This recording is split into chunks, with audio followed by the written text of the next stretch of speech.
এগুলো উপজাতি হইতে পারবে, বাঙালি হইতে পারবে না।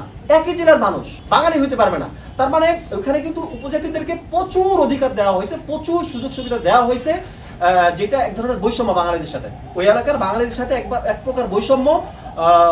24-এর গণ অভ্যুত্থান কিন্তু বৈষম্য বিরোধী একটা আন্দোলন।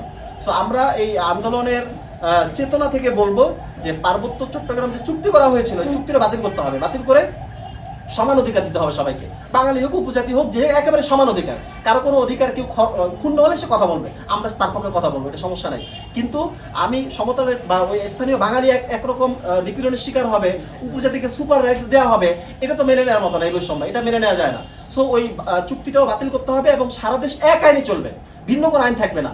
ওইখানে অনেক আইন প্রযোজ্য না বাংলাদেশের 3টা জেলায় উপজাতিদের জন্য। হ্যাঁ, কিন্তু মানে দেখেন, ওরা কিন্তু আমাদের এখানে জমি কিনতে পারবে, আমরা এখানে জমি কিনতে পারি না। অনেক ধরনের রেস্ট্রিকশন দেওয়া হয়েছে। সো আমরা এইগুলোরও একটা প্রতিকার চাই, একটা পরিবর্তন চাই, সংস্কার চাই, যে এক আইনে চলবে সারা বাংলাদেশ। কারো যদি অধিকার হরণ হয় সে কথা বলবে, আমরা তার পক্ষে কথা বলবো, আমরা তার অধিকার আদায়ের জন্য প্রয়োজন আন্দোলন করব। কিন্তু এই যে আদিবাসীর নামে মানে বিচ্ছিন্নতাবাদের একটা চিন্তা, বিচ্ছিন্নতাবাদের পরিকল্পনা। মুরতাজে অর্ডার করে জিতে নিন গাড়ি, বাইক, আইফোন সহ কোটি টাকার পুরস্কার। অর্ডার করতে ভিজিট করুন মুরতাজ.com।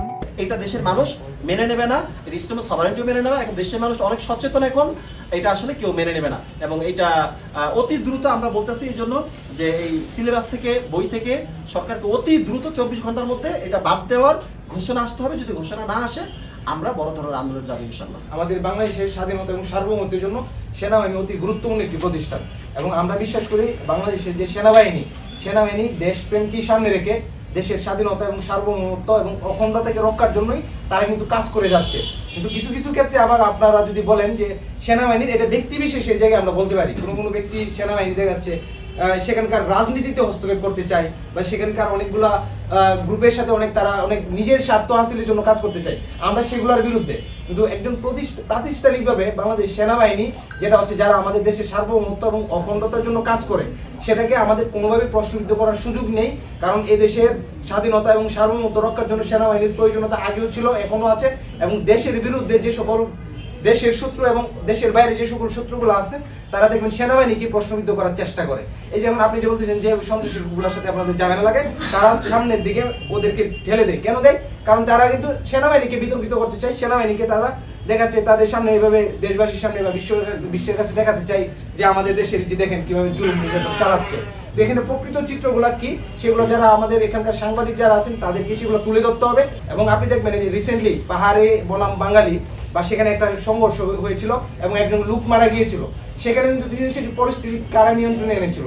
আমাদের সেনাবাহিনীর বাইরে যদি সেখানে না থাকতো তাহলে একটা জাতিগত দাঙ্গা লেগে যেত।